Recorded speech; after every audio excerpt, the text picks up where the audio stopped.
This episode has been brought to you in part by the Azrieli Music Prizes. Join them in celebrating artistic excellence at the AMP Gala Concert, live from Maison Symphonique in Montreal, happening October 20th at 7:30 p.m. Eastern. Orchestre Metropolitain will premiere award-winning music by laureates Aharon Harla, Iman Habibi, and Rita Ueda. Learn more at azrielifoundation.org/AMP.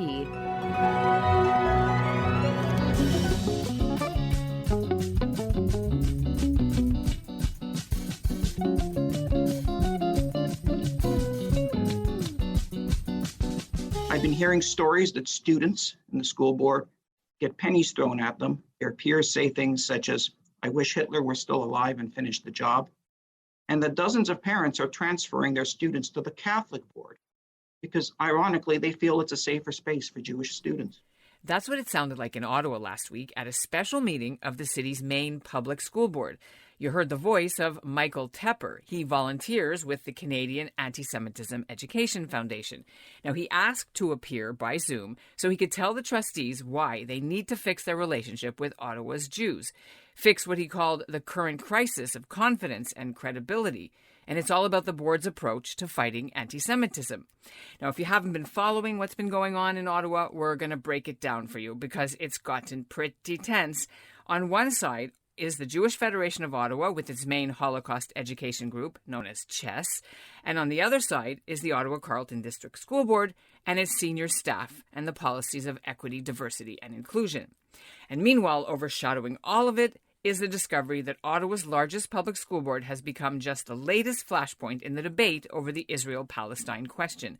It's an ideological war that's now being played out not just in government and university spaces, but increasingly in large public school boards. I mean, it's very clear that the equity department treats anti-Semitism training different than they treat any other racism training. That is crystal clear. They've never missed an opportunity when it comes to anti-Semitism training. I'm Ellen Besner, and this is what Jewish Canada sounds like for Tuesday, September the 20th, 2022. Welcome to the CJN Daily. It's a podcast of the Canadian Jewish News and sponsored by Metropia.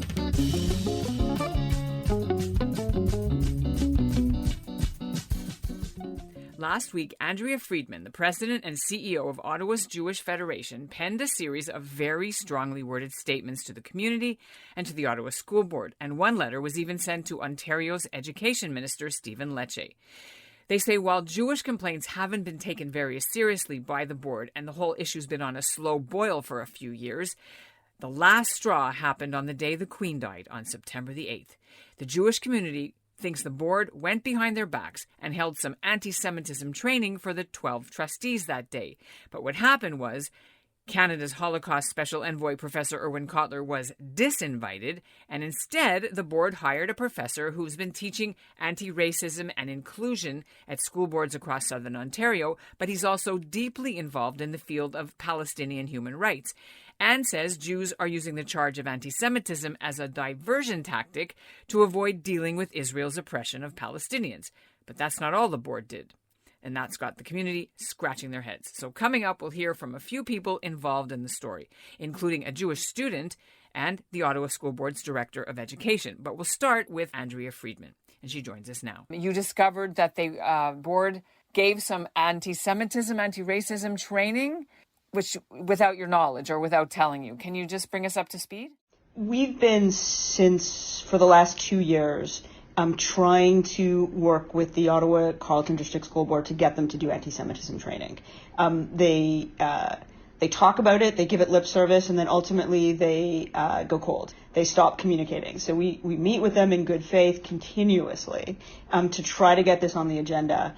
And then eventually they proceed either to do nothing or proceed without us. So a few months ago, they did some training with CHESS, which was excellent, until CHESS had arranged for Professor Irwin Cotler, the person who the Canadian government has designated to combat anti-Semitism, a world-renowned, internationally acclaimed human rights activist, a brilliant legal scholar, to do anti-Semitism training. And the school board canceled it abruptly and without any reason given. So that was very frustrating. That was very discouraging. Over the course of the summer, we kept trying to meet with the school board, and they kept saying, we'll get back to you in July, we'll get back to you in August, we'll get back to you at the beginning of September. Well, they never did get back to us, despite our repeated emails and pleas to them to do something. And then we learned that they had hired Dr. Geoffrey Wilkinson to do training, and that against our advice, they had coupled it with what they termed anti-Palestine education as well. And we had suggested that if the goal is to depoliticize this, doing anti-Semitism training together with Islamophobia training is the wrong approach. They're both very important, and they should be done separately. The school disregarded this. We did a little bit of research into Dr. Geoffrey Wilkinson. The two main pieces that we found that are pertinent to this is his doctoral thesis, in which he vilifies the state of Israel and really makes some very questionable and problematic claims. And his one and only blog post on his website really questions anti-Semitism. It questions whether anti-Semitism is being used as a tool by the Jewish community to divert attention away from what's taking place in Israel. Well, he's opposed to the IRA definition of anti-Semitism as well, but he's one of the signatories, right, for academics against the IRA definition. A lot of left-wing academics, including many Jews, supported that petition. They weren't comfortable with somebody who's a proponent of IRA, but they're very comfortable with somebody who's anti-IRA. And to me, that represents a huge problem. A fundamental principle of any racism training is nothing about us without us. And the Ottawa-Carleton District School Board has disregarded all of these basic principles. They've disregarded their own policies with respect to this. Do we know how much they paid this guy to do it? Have we got that information? No. There's a few pieces that we need to get. We'd like to be curious to know what taxpayer dollars were used on anti-Semitism training by somebody who doesn't think anti-Semitism is a problem. Very curious to see the actual session itself. But I think we have a bit of an idea. So, I'm privy to a document that was called Resource Document Identifying, Addressing, and Responding to Anti-Semitism, which was distributed to the trustees ahead of their presentation. And really shockingly, in addition to not consulting with the Jewish community on it, they included a list of demands from the Palestinian youth movement. In the document entitled, Anti-Semitism is a list of 8 demands from the Palestinian youth movement. And one of the demands is particularly interesting, and if you bear with me here, I will read it. It says, adopt a definition of anti-Semitism that is decolonial and does not perpetuate unfair power relationships between a state and its occupied. So it's very puzzling to me why other groups are being listened to as to how anti-Semitism ought to be defined, but Jewish groups are not being listened to. Watching it from afar and having similar situations in York Region and in the Toronto District School Board, of course, where wokeness does not include Jews. And so it's an incredible trend that Ottawa is now the latest battleground. Yeah, and I think we have to remember that there's 2 issues at play here. So one is the real harm that's being caused to Jewish students who the Ottawa-Carleton District School Board has a responsibility to protect and is not. The second area of concern is that this is where all young people are getting their education. So unfortunately, the Jewish students are learning that there's a double standard that applies to them. But this is also a lesson that the other students are learning. They're learning that it's okay to have a social media chat group that says we hate all Jews, that it's okay to threaten Jews with the gas chamber, that it's okay to give a Nazi salute in a classroom. That's the message that all the other students are learning. And unfortunately, those messages might be lasting and have further societal impacts. These are formative times in young people's lives, and they need to learn the right lessons. And the Ottawa-Carleton District School Board has not done that. They haven't exercised their responsibility. And that was Andrea Freedman, the president and CEO of Ottawa's Jewish Federation. And now we'll hear from the Ottawa District School Board's Director of Education, Camille Williams-Taylor. She admitted they're struggling to figure out what to do, and she admitted they're taking a long time to come up with some kind of answers for the Jewish community, which would also tick off all the boxes of the equity and inclusion strategy to help all students feel safe, including Palestinian ones. We do recognize that Jewish students and staff face the reality of anti-Semitism in classrooms and at work and in the community. So that is not in question. And educators want to ensure that all of our kids and our colleagues at work feel heard, feel valued, and feel safe to play and learn and interact, and that they know they can safely bring their full selves to all of our spaces in the OCDSB community. We know that we have a lot to learn, and we accept that we have a big responsibility to our Jewish community, along with all of our community groups. And we know that the road is not smooth, and there are a lot of conflicting and competing perspectives, but we remain committed to partnership, to listening, to learning, and to acting in good faith. And watching all of this play out is Deena Friedman. She spells it Friedman, not the same as Andrea Freedman. And Deena's in grade 12. She's at Nepean High School. She used to attend religious day schools, but she switched into the public system, and she now runs her school's Jewish Students Club. What kind of experience was that for you as a Jewish student in Nepean so far? But yeah, I didn't know any other Jews when I started. And when I talked about being Jewish, I very quickly just became the token Jew, especially to my teachers. And that's how a lot of them would relate to me. They'd be like, oh, I watched something, this show about a Jew, and they'd talk to me about it, or, oh, I read this book or this article. Right. And so how does that make you feel about that?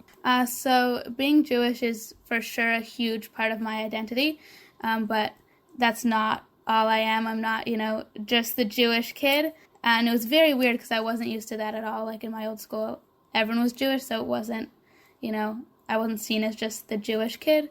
And it kind of takes away from the rest of my identity because that's the first thing people see, and then that's often all they really tend to see. In other schools, we've heard stories about people throwing pennies. And what has been your knowledge of this in Ottawa schools? So I've never had those kinds of issues. One of the members of our Jewish Student Union at Nepean has had some students at Nepean ask him what his favorite flavor of gas was.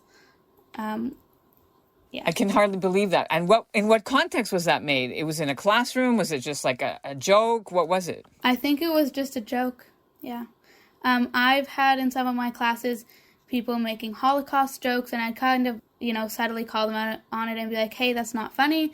They'd be like, oh, that's just my sense of humor. It's just dark humor. You just don't get it. So this happens in your school. It happens all over the place. What about on social media? What about in memes and what you're seeing in your feed? Yeah, so for sure, I would say people are a lot less shy on social media. So especially last spring, there were a lot of talks about, Israel and Palestine. I saw people on their Instagram comparing Israelis to Nazis. On my personal Instagram account, I have the Israeli flag in my bio. I was born in Israel, and I also have the Canadian flag. And I've gotten some messages just from people I didn't know but who went to my school. The classics, Free Palestine, that kind of thing. And I usually, if it's things that I see on people's stories, I try to not engage too much. I will a little bit here and there. I'm not a very passive person, but especially when people message me directly, I try and have a conversation with them, I live in Canada. I'm not going to be able to change anything about, what's going on halfway across the world. So it's hard. They say, they're like, oh, I'm not anti-Semitic, I'm just anti-Zionist. It's hard to hear. You had an incident that happened when you were studying in grade 10 where the Israel-Palestine situation came up in classroom materials. Can you just walk us through what that was like and what happened? So there was a video that was built into the curriculum. So our teacher would pick, bits and parts to watch and read as a class.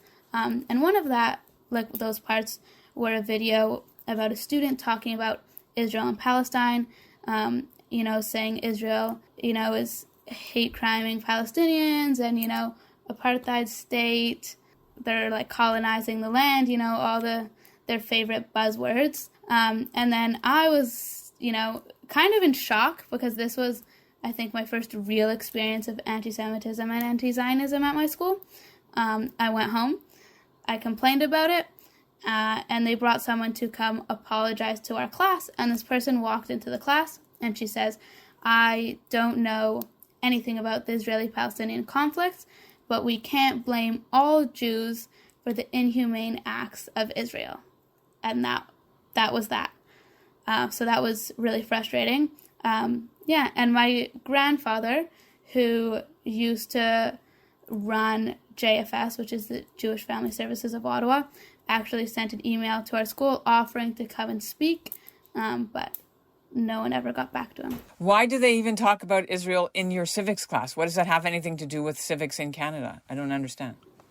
I don't understand either. It's a civics and careers course, so it's supposed to help you decide, what field you want to go into, and then also learn about Canadian politics. Mm-hmm. Do you feel that Jewish kids are at all in danger in school? So I wouldn't say, at least this is my experience, and I can't speak for everyone. I've never been scared of my physical danger. I do think Jewish students going to public schools are in danger. It's very hard to keep your identity in a public school environment, and that's why I think it's super important to have safe spaces, like Jewish clubs where Jews can meet each other and kind of talk freely about what's bothering them and just get to learn more about their culture. Well, you just started your first couple of weeks of public school. Then you're going to miss a lot of school for the Jewish holidays. How's that going to work? It's really hard, especially in grade 12, to be missing a lot of school. And I think, especially if you are observant of Jewish holidays and aren't going to be, writing and using technology, a lot of teachers don't understand that. They're like, oh, you're at home. Here's this work to do while you're at home. They see it more as, you're just taking time off of school and it's just like a vacation. Teachers aren't very understanding of that. They try their best, but they honestly just don't know. So do you, you act as a sort of unofficial ambassador in your hallways with different people coming up and telling you, hey, I saw something Jewish. Isn't that great? But do you actually do any of your own training, or do you do through the Jewish Students Club? Are you guys actually asked to get involved in school life in another way? Yeah. So very recently, we were asked to get involved with our school's multicultural night. So we had a booth about Jewish culture, but before that, we had never been asked to be involved with anything. Our school did not do anything for a Holocaust Remembrance Day this year, which was last year, which was very surprising and very unfortunate. Our school, I think, is very progressive with a lot of things and really working to learn and to do better. But I think people underestimate the value of students seeing themselves when they go to school. I don't see a lot of, books about Jews. We don't really, we watch a lot of videos about different people that our teachers find inspirational. Usually they're not Jewish. I'm actually co-directing a one-act play this year. So I've been looking at different scripts online, and I found one about a very, classic Jewish story, which is, this man goes to a rabbi and he says, my house is loud. There's always so much going on, I'm sure you know, and they bring the animals into the house. And I was like, oh, when I found the script, I was like, this is so cool. I was shocked. It had so many, cool pieces of Jewish culture in it. It takes place on Hanukkah. So, I was so excited about that. I've been in theater all through high school, and never have we done anything of Jewish substance. So it was super cool. So they're going to let you direct it in school? Yeah, we'll see. We haven't decided what play we're going with, but that's the top 3. By the way, a similar situation happened last week at the York Region District School Board north of Toronto. After years of lobbying by Jewish groups and a Jewish trustee to get the board to adopt the IRA definition of antisemitism, the way Toronto School Board already has, the motion was scheduled to come to a vote on September the 13th. But that kicked off a furious letter-writing campaign by forces opposed to the idea, including the Independent Jewish Voices organization. The trustees' inboxes got flooded with 500 emails apiece, and despite a similar effort by mainstream Jewish groups like CIJA and B'nai B'rith and Simon Wiesenthal, the York Region trustees balked. They decided to postpone the vote, and likely that will happen maybe not even until after the provincial school board elections at the end of October. And that's what Jewish Canada sounds like for this episode of the CJN Daily, sponsored by Metropia. Integrity, community, quality, and customer care. Today's listener shoutout goes to Barbara Dales of Toronto's Drilzer congregation. And we'll end the show with a little reminder that if you're a subscriber to the CJN, your magazine should be coming to you in the next few days. 88 pages. It's gorgeous. The hard copies are going to be delivered, but only to subscribers, so don't miss out on the next one that comes out at Hanukkah. Go to thecjn.ca and subscribe.